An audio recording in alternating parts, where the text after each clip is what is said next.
رشتہ داروں کے ساتھ حسن سلوک کرنا، اور یہ اس قدر امپورٹنٹ ہے، اس کی اہمیت کا اندازہ اب اس بات سے لگائیے کہ اللہ تبارک و تعالی نے قرآن مجید فرقان حمید میں تقوی اختیار کرنے کا جہاں حکم ارشاد فرمایا، وہاں رشتہ داروں کے ساتھ حسن سلوک کا بھی ارشاد فرمایا۔ چنانچہ ارشاد ہوتا ہے وَاتَّقُوا اللَّهَ الَّذِي تَسَاءَلُونَ بِهِ وَالْأَرْحَامَ، اور اللہ سے ڈرو جس کے نام پر مانگتے ہو اور رشتوں کا لحاظ رکھو۔ اور مفتی احمد یار خان نعیمی رحمہ اللہ اس کی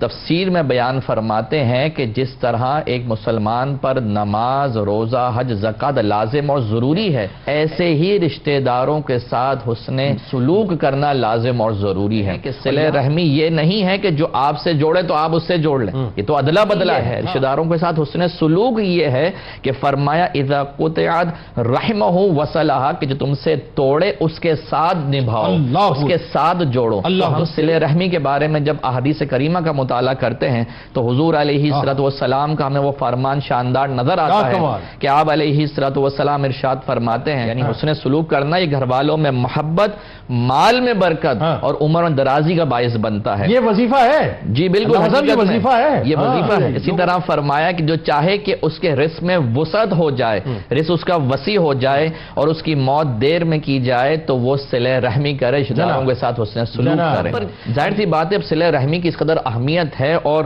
یہ رحمان کو مطلوب اور شیطان کو جو نامنظور ہوتا ہے، تو وہاں ہم دیکھتے ہیں کہ شیطان اور نفس پورا زور لگاتے ہیں کبھی اس جملے کے تحت کہ ہم اس کے گھر کیوں جائیں، وہ ہمارے گھر میں قدم رکھنے کو تیار نہیں، ہر بار ہم ہی جھکتے ہیں، کیا اس دفعہ بھی ہم ہی جھک جائیں، ہم پہل کرتے ہیں بھائی ہر دفعہ، کیا ہم ہی پہل کرتے رہیں۔ تو اس طرح کے جملوں کے آنگن میں شیطان جو ہے، نفس جو ہے وہ